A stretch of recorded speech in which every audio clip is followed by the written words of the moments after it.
say to you about that unless you try to walk from J Street up to the top of the hill during the busy hour, you know. And I walked my bicycle up there the other day, and 8 out of 10 cars were to go over the line to miss me, and I was walking in the grass. You know, it's just awful narrow. It's dangerous. There's not much more I can say. I've seen at least a dozen car wrecks within 50 yards south and north of my house since I've lived there. They've rolled over my yard 3 times, rolled over my mailboxes twice, totaled 2 of the neighbors' cars out one day. The one-legged Clip, she was lights lighted out of there. Looked out his window and a pickup truck's doing a somersault in a 35-mile zone in his yard. You know, hits a tree. And I found her, probably about from here to that wall. I seen her stomach out there in the dark. We thought she ran away. I found her laying out there. Then I found the Burke guy down in the canyon down there where he'd went through a telephone pole coming up the hill and probably went 50, 60 feet midair and hit a rock wall and turned upside down in the gully. I had to walk through the briars because he was airborne. He didn't make a path for me. Anyway, I thought that safety corridor might be an idea too. They put a lot of signs up there. I see that. You know. Yeah. Thank you. Other members of the public? Second call. Just again? Very short.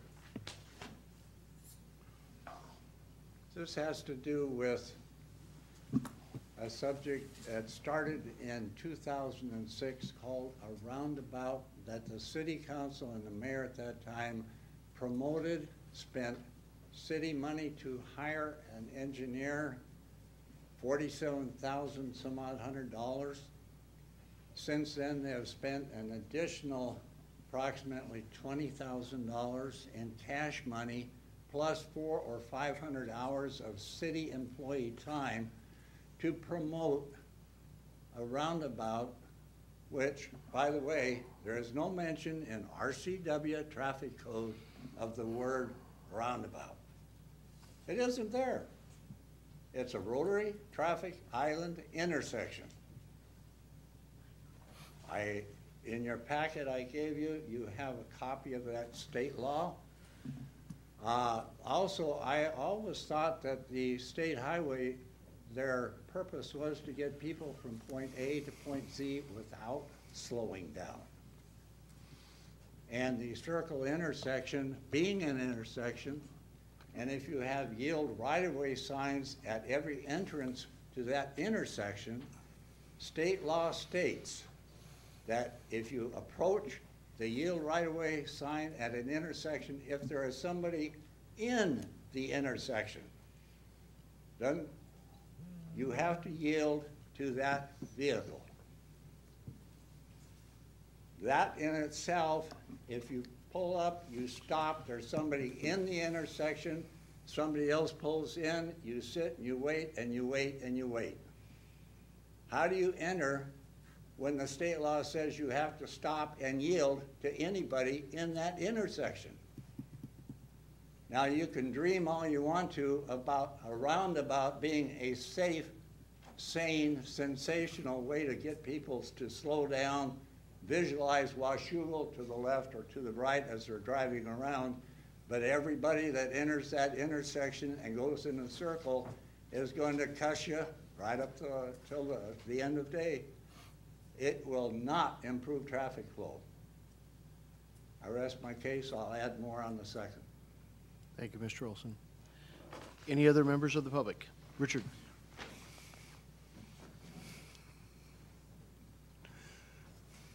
Richard Hamby, 37015 Southeast Gibson Road, Washougal. Yeah, this isn't the place where we're going to determine the solution for Highway 14. But what I would like to suggest, we've got the first round of improvements ready to start here in just the next few months. It's not really going to solve many of Washougal's problems. And when I bring this up, a lot of people say, well, there's really not any money.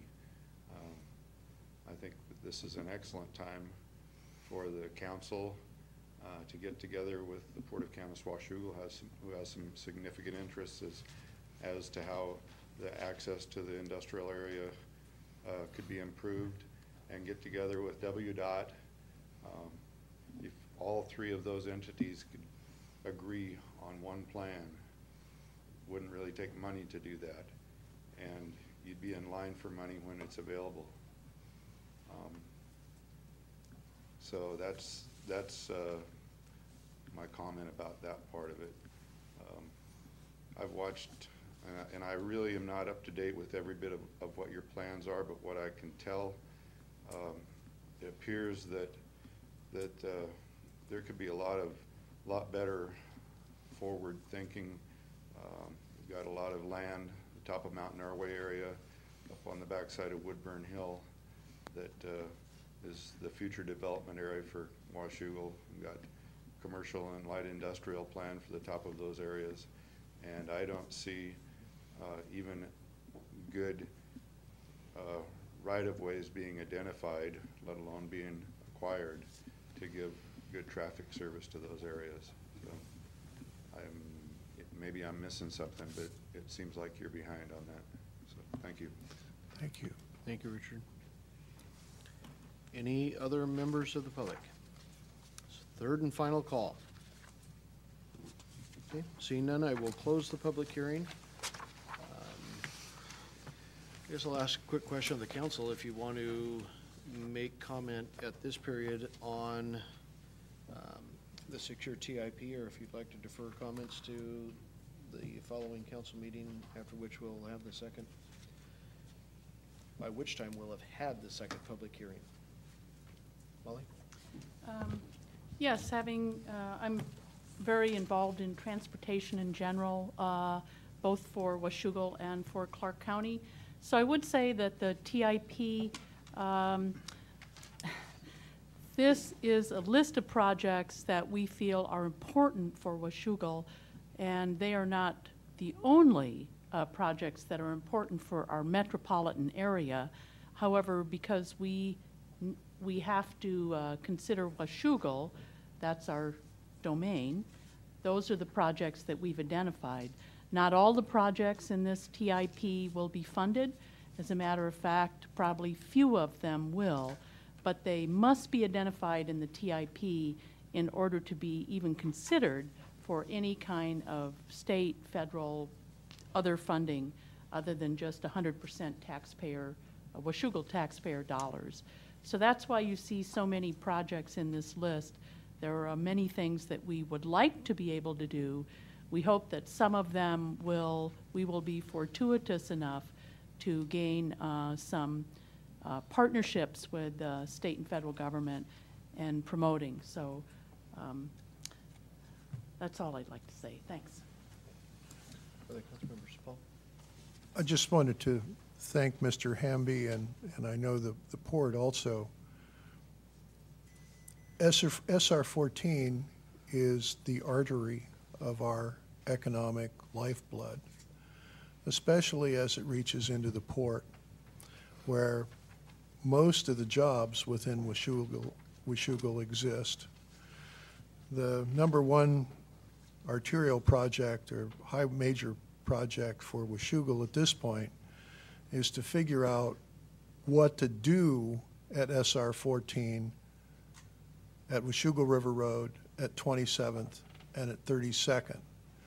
We need to provide access to the city. We need to provide access to the port. Those of us, Molly, myself, and the rest of